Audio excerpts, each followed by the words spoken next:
Welcome back नाजरीन। Break से पहले हुज़ैफ़ा रहमान साहब जो इस वक्त हुकूमत को रिप्रेजेंट कर रहे हैं, उन्होंने बड़ी अच्छी बात की। उन्होंने कहा कि अगर मामलात जो हैं पीका के कवानीन के हवाले से या ख़वातीन के तहफ़्फ़ुज़ के कवानीन के हवाले से अगर आप हुकूमत के अंदर लेके आएंगे और नफीसा शाह साहिबा इसको लेके आएंगी तो हम इसके ऊपर नज़रसानी और बातचीत ज़रूर कर सकते हैं। अब उसामा खिलजी साहब, पीका का जो कानून है लाया गया ताकि ख़वातीन को ऑनलाइन तहफ़्फ़ुज़ दिया जाए।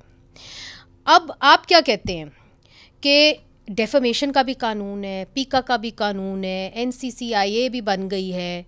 ख़वातीन को आजकल समझ नहीं आता कि वो जाएं तो कहाँ जाएं। कवानीन बहुत सारे हैं मगर कन्विक्शन रेट तो मेरा ख़्याल है बहुत ही कम है। कितना है जी? कन्विक्शन रेट तो बिल्कुल 5% से भी कम है, लेकिन हमने इसमें यह देखा है कि जो पीका का कानून है वो ख़वातीन के ख़िलाफ़ बहुत ज़्यादा इस्तेमाल किया जाता है। ये कैसे? ख़ासकर जो आपके क्रिमिनल डेफेमेशन के सेक्शन है, सेक्शन 20, जो इस्लामाबाद हाई कोर्ट ने अनकॉन्स्टिट्यूशनल डिक्लेयर कर लिया था, लेकिन हुकूमत अभी तक उसको उसी तरह इस्तेमाल कर रही है, जो कि मेरे ख़्याल से कानून की ख़िलाफ़ वर्जी है। उसमें यह होता है अगर कोई ख़ातून अपनी हरासमेंट के बारे में अपनी बात करती है सोशल मीडिया पे, तो उन पर डेफेमेशन का पर्चा कट जाता है और फिर उनको और ख़ामोश किया जाता है, बल्कि उनको थ्रेट ये होता है कि उनको जेल में भी डाला जाएगा। उनके लंबे ट्रायल्स होते हैं। और जो तरमीम इस साल आई है उसके बाद एक और सेक्शन ऐड किया गया है 26A, जो फॉल्स और फेक इंफॉर्मेशन का है, वो भी ख़वातीन के इस्तेमाल के ख़िलाफ़ इस्तेमाल होना शुरू हो गया। तो इसमें जो है मेरे ख्याल में तो तजवीज़ यही है कि आप इसको अमेंड करें, जो इस्लामाबाद हाई कोर्ट में ने आपको 2022 में तजवीज़ दी थी, बल्कि उन्होंने डिक्लेयर कर दिया था। उसका शॉर्ट ऑर्डर भी आ गया था, लेकिन फुल ऑर्डर अभी तक नहीं आया। जस्टिस बाबर सत्तार की अतर मिनल्ला साहब जब चीफ जस्टिस थे इस्लामाबाद हाई कोर्ट के, उस वक्त की जजमेंट है। तो इन लाइन विद दैट उसको आप आगे हटाएं सेक्शन 20 को। और 90 ममालिक में दुनिया में डेफेमेशन को डीक्रिमिनलाइज किया गया है। पाकिस्तान में अभी तक वो क्रिमिनलाइज्ड है और इसमें एक नहीं 3 कवानीन है, आपके PPC, पीका और डेफेमेशन ऑर्डिनेंस भी मौजूद है।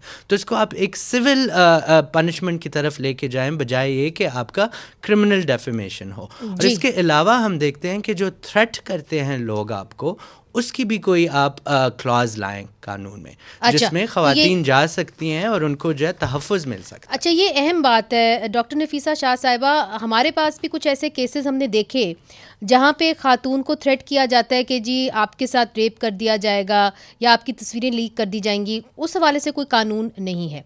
मगर दूसरी तरफ से जो उसामा साहब कह रहे हैं कि ओवर लेजिस्लेशन हो गई है और आपने डेफेमेशन को क्रिमिनल ऑफेंस बना दिया, उसके लिए आपको इतने शवाहिद चाहिए कि हमारे सकत ही नहीं है हमारी लॉ इन्फोर्समेंट में कि वो इतने शवाहिद ले जाएं। तो जिस तरह बाकी दुनिया के अंदर सिविल सूट है, आप उसको सिविल सूट करें और डेफेमेशन के ज़ुमरे में आप उसको कर दें। आफ्टर ऑल कुछ लोगों को रिलीफ मिली है, वो डेफेमेशन आम कानून में गए हैं तो उनको रिलीफ मिल गई, उनको पीका का सहारा लेना ही नहीं पड़ा। जी मैं समझती हूँ कि कल जो हियरिंग थी वो खुद बहुत इंटेंस थी, लेकिन उसमें भी कुछ गैप्स हैं। और एक गैप मेन ये था कि हमने बाज़ाब्ता देखा नहीं कि जब से पीका आया है तो उसका जो इम्प्लीमेंटेशन है, उसके रूल्स फॉर इंस्टेंस रूल्स कैसे बने हैं, क्योंकि हम लोग इस वक्त पार्लियामेंट में पोस्ट लेजिस्लेटिव स्क्रूटनी भी नहीं कर रहे। बहुत सारी चीज़ें रूल्स में आती हैं, तो क्या रूल्स उसके बने हैं और उसके बाद वो इम्प्लीमेंट कैसे हुआ है। और जैसे मैंने कहा कि क्योंकि हमें और ये भी वहीं पे बात की गई कि इस पे होल ऑफ पाकिस्तान अप्रोच होनी चाहिए, तो एक बहुत बड़ा एरिया जो मिसिंग है वो सूबे हैं। सूबों को अपने इदारे हैं और फिर जो एग्जिस्टिंग लॉज हैं, फॉर इंस्टेंस PPC है, तो क्या PPC में हमने इसको इन सारे जो प्रोविजंस हैं इनको इंटीग्रेट किया है। दूसरा, खुद जो टर्म है जिसको कल UNDP ने इसको कॉइन किया है, टेक फैसिलिटेटेड GBV, तो क्या ये टेक फैसिलिटेटेड GBV या जेंडर ऑनलाइन जेंडर वायलेंस या डिजिटल वायलेंस, क्या वो इंक्लूडेड है खुद पीका में? आई डोंट थिंक कि वो उस तरीके से इंक्लूडेड है।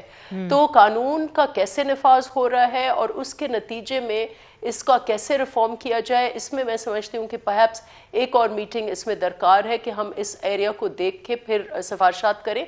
और इसमें सूबों का भी बहुत पर्सपेक्टिव है, पुलिस यकीनन, बिकॉज आई थिंक अगर हमें इमीडिएट रिलीफ चाहिए तो FIR का राइट, अब वहाँ आपने देखा कि कई सारी खुद सेलिब्रिटीज़, खवातीन, जर्नलिस्ट, इवन पॉलिटिशियंस, तो FIR तक दर्ज नहीं होता क्योंकि अब एक सुप्रा इंस्टीट्यूशन NCCI है, सारा उसने अपने ऊपर मैंडेट ये ले लिया है, तो FIR तक दर्ज नहीं हो रहा ना, तो बहुत इसमें कॉम्प्लिकेशंस हैं। और शायद हमने कहीं जाकर लेजिस्लेशन के तरीके से और प्रोसीजरली हमने मामले और शायद कॉम्प्लिकेट ना किए हों, ये इस वक्त एक हंच है। बट ऑब्वियसली जब इसको और भी इस हियरिंग में हम और बहुत सारी इंफॉर्मेशन आनी है और पर्सपेक्टिव्स आने हैं, हुकूमत के अपने पर्सपेक्टिव्स भी आने हैं राइटिंग में, तो उसके बाद हम कुछ नतीजे पर पहुंचेंगे। और यकीनन ये बहुत एक अहम इशू है जिस पे न सिर्फ पार्लियामेंट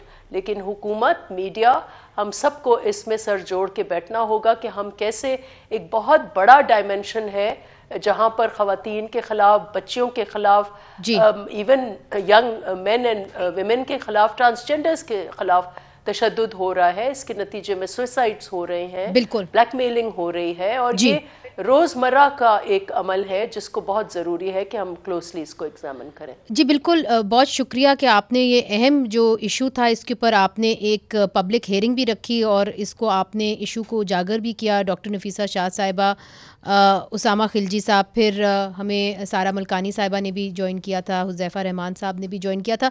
नाज़रीन, एक पुलिस से रिप्रेजेंटेटिव बैठी हुई थी और उन्होंने कहा था कि इन केसेस के अंदर, डिजिटल वायलेंस के अंदर मज़ीद इजाफा होगा आने वाले दिनों के अंदर। तो इसके अंदर जो मौजूदा कानून साजी है वो क्यों पूरी नहीं उतर रही, क्यों ख़वातीन को तहफ़्फ़ुज़ फ़राहम नहीं कर रही, उसके लिए नफीसा शाह साहिबा ने कहा कि पोस्ट लेजिस्लेटिव स्क्रूटनी करना बहुत ज़रूरी है। मगर दूसरी तरफ हमने देखा है कि कई अरसे से जो हमारा थाना है, जो फ़र्स्ट पॉइंट ऑफ कंप्लेंट है, उसको थ्रू आउट द ईयर्स उसको मज़ीद कमज़ोर कर दिया गया है। और उसको अगर उसके चीज़ें पूरी कर दी जाएं या उनकी जो ज़रूरियात हैं वो पूरी कर दी जाएं तो मेरा ख़्याल है कि एक तरह से जो लॉ इन्फोर्समेंट एजेंसीज़ हैं उनकी भी बेहतरी होगी और ख़वातीन के हकूक़ के लिए भी ये एक अच्छी चीज़ होगी।